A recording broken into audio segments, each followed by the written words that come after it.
नमस्कार, even astro देख रहे हैं आप सभी और आपके साथ हूं मैं जयति मिश्रा। साथियों, हर आदमी का एक सपना होता है कि उसका अपना एक घर हो, एक चार दीवारी हो जिसमें वो अपने परिवार के साथ हंसी खुशी अपना जीवन यापन कर सके। अपने घर को बनाने से लेकर उस घर को संजोने से लेकर हर एक आदमी की, हर एक औरत की, हर एक व्यक्तित्व की एक अपनी अलग भूमिका होती है। अपने घर को हर तरीके से सजाना, उसे सुंदर बनाना हर सबका सपना भी होता है और घर को सुंदर बनाने के लिए एक महत्वपूर्ण योगदान पेड़ पौधे भी अपना देते हैं। लेकिन घर में किस तरीके के पेड़ लगाए जाए, कौन से पौधे लगाए जाए, कितने पौधे लगाए जाए और कहां लगाए जाए, ये सभी चीजें वास्तु से प्रभावित भी होती है। इन सभी मुद्दों पर बात करने के लिए और बारीकी से चर्चा करने के लिए आज मेरे साथ एवन स्टूडियो में मौजूद है प्रसिद्ध ज्योतिषाचार्य श्री राम स्वामी जी। स्वामी जी, बहुत धन्यवाद आपका पधारने के लिए। स्वामी जी, हर आदमी का सपना होता है कि उसका अपना घर हो। घर वो होता है जहां पर आने के बाद उसे चैन की नींद आती है, अपना भोजन अपने परिवार के साथ बैठकर करते हैं। घर को सजाने के लिए कई आर्टिफिशियल चीजें आजकल बाजारों में मौजूद है, लेकिन जो पौराणिक चीजें हैं, घर में तुलसी का पेड़ होना चाहिए और काफी ऐसे पेड़ पौधे हैं जो कि घर की सकारात्मकता को प्रभावित करते हैं। कौन से ऐसे पौधे हैं या फिर वास्तु में किन चीजों का वर्णन है जो कि पेड़ पौधों के संबंध में दिया गया है, बताएं। जी, पेड़ पौधे जो होते हैं सजीव होते हैं और इनका स्वयं का एक ओरा होता है जी। ये सकारात्मकता देते हैं, ऑक्सीजन तो देते ही देते हैं। आप हरियाली देखते हैं तो मन वैसे ही प्रफुल्लित हो जाता है। बिल्कुल। इसलिए पेड़ पौधों का बड़ा महत्व है।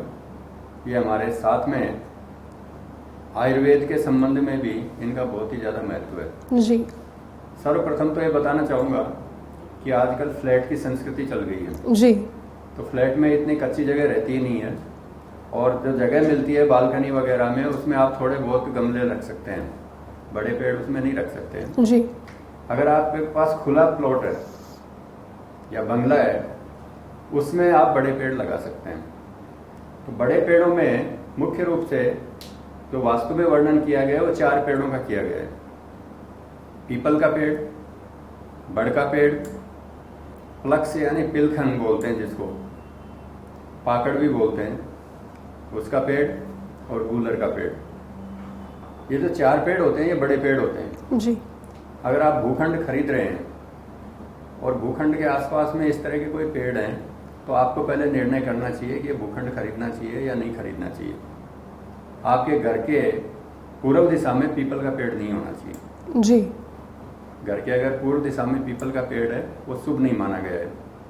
इसी प्रकार से जो बड़ का पेड़ है बड़ा विशाल होता है, उसकी जटाएं भी होती हैं। जो बड़ का जो पेड़ होता है वो घर के पश्चिम दिशा में नहीं होना चाहिए। तो अगर आप इस तरह का कोई भूखंड खरीद रहे हैं जिसके पश्चिम में बड़ का पेड़ पहले से ही है तो आप उसको अवॉइड करें, उसको नहीं खरीदें। इसी प्रकार से जो गूलर का पेड़ है, गूलर का पेड़ जो होता है वो उत्तर दिशा में शुभ नहीं रहता है। और जो पाकड़ का पेड़ होता है जिसको पिलखन भी बोलते हैं, प्लक्स भी बोलते हैं संस्कृत में, वो दक्षिण दिशा में नहीं होना चाहिए। तो इन पेड़ों को इन दिशाओं में अवॉइड करें। अब घर में जो पेड़ होते हैं, जैसे कोई बंगला है, खाली भूमि है, वहाँ बड़े पेड़ हैं, तो एक तो कांटेदार पेड़ नहीं होने चाहिए जी। अगर घर में कांटेदार पेड़ होंगे तो शत्रु का भय रहेगा, लोगों से अनजाने में शत्रुता बढ़ेगी, शत्रुओं का भय रहेगा, शत्रुओं का आक्रमण रहेगा, कोई मुकदमेबाजी हो सकती है। इसलिए कांटेदार जो पेड़ होते हैं उनको अवॉइड करें, वो घर में नहीं लगाएं। इसी प्रकार जो पेड़ होते हैं जिनके तोड़ने पर दूध निकलता है, वो पेड़ होते हैं वो भी घर में शुभ नहीं माने गए जी। दूध निकलने वाले पेड़ों में अभी हम देख रहे हैं कि जो सफेद आग का जो पेड़ होता है, आंकड़े का पेड़, ये घर में बहुत लगाते हैं जी। लेकिन खाली लगाने से कुछ नहीं होता है। रविवार के दिन उसकी बाकायदा पूजा करनी चाहिए, तो उससे गणेश जी और सूर्य देवता दोनों प्रसन्न होते हैं जी। क्यों अर्क का जो पेड़ होता है ये सूर्य का होता है और गणेश जी उसमें स्वयं विद्यमान रहते हैं उसकी जड़ में, इसलिए दोनों की कृपा प्राप्त होती है। आंकड़े का पेड़ आप लगा सकते हैं लेकिन रविवार के दिन बाकायदा उनकी पूजा जरूर करें। इसी प्रकार जो दूध वाले जो पेड़ होते हैं, जैसे चंपा का पेड़ हो गया, उसको तोड़ते हैं दूध निकलता है, चांदनी का पेड़ होता है उसको तोड़ते हैं दूध निकलता है। इस प्रकार के पेड़ अगर घर में होंगे तो मानसिक पीड़ा ज्यादा देंगे और संतान को थोड़ी सी पीड़ा देंगे, धन का नाश करवाएंगे। इसलिए इस प्रकार के जो पेड़ होते हैं उनको भी अवॉइड करें। फलदार जो पेड़ होते हैं उनको लगाने की हमारे यहाँ परंपरा है। तो फलदार जो पेड़ होते हैं वो भी घर में नहीं होने चाहिए। जी। बहुत से लोग जैसे अमरूद का पेड़ लगा लिया, केले का पेड़ लगा लिया, तो फलदार पेड़ घर में नहीं होने चाहिए। भूमि जो होती है वो अपने फल देती है। जिस भूमि में रहते हैं आप, जिस भूखंड में आप रह रहे हैं, उसके स्वयं के अपने फल होते हैं। वो अच्छे या बुरे फल जो भी देती है वो उसमें रहने वाले, निवास करने वालों को देती है। अगर आपने फलदार पेड़ दे दिए तो फलों के माध्यम से अपने फल दे देती है, फिर उसके वो फल समाप्त हो जाते हैं, खत्म हो जाते हैं। आप ये प्रयोग करके देख सकते हैं। घर में आप केले का पेड़ लगा लें जमीन में, आंवले का पेड़ लगा लें जमीन में जी। और आप उनकी निरंतर पूजा करें। पूजा करने पर आप देखेंगे कि उनके फल नहीं लगेंगे, वो आपको वैसे फल देंगे। जी जी। उनके फल लगने कम हो जाएंगे, वो फल आपको देंगे नहीं। तो आपके जीवन में फल आएंगे, जीवन में आपके फल जरूर मिलेंगे, लेकिन वैसे फल उनके कम हो जाएंगे। मैंने प्रत्यक्ष रूप से कई बार देखा है जी। इसलिए इस प्रकार के पेड़ लगाएं। अब मान लीजिए किसी ने किसी के बाद इस तरह के पेड़ पहले से लगे हुए हैं, तो इसमें भी वास्तुशास्त्र में इसका ये उपाय बताया गया है कि उनके पेड़ों के साथ में इस प्रकार के शुभ पेड़ लगा दें जिनसे उनके अशुभ फल समाप्त हो जाए। जी। जैसे मान लीजिए कांटे वाला कोई पेड़ लगा हुआ है, या कोई दूध वाला पेड़ लगा हुआ है, या कोई फलदार पेड़ लगा हुआ है, तो उसके साथ में आप अशोक का पेड़ लगा दीजिए, मोलसिरी का पेड़ लगा दीजिए। तो इस प्रकार के पेड़ लगाने से उनकी जो अशुभता है वो समाप्त हो जाती है। अब जो फ्लैट्स में रहते हैं, छोटे पेड़ जिनके लिए हैं, उसमें मैं कुछ पेड़ बताता हूँ, वो अपने फ्लैट्स में लगा सकते हैं, जिनका आयुर्वेदिक उपयोग भी है। आप उनका आयुर्वेदिक उपयोग भी कर सकते हैं और घर में सकारात्मकता उनसे बढ़ेगी। तुलसी का जो पेड़ होता है वो घर में सकारात्मकता देता है। आप सफेद तुलसी भी लगा सकते हैं, काली तुलसी भी लगा सकते हैं।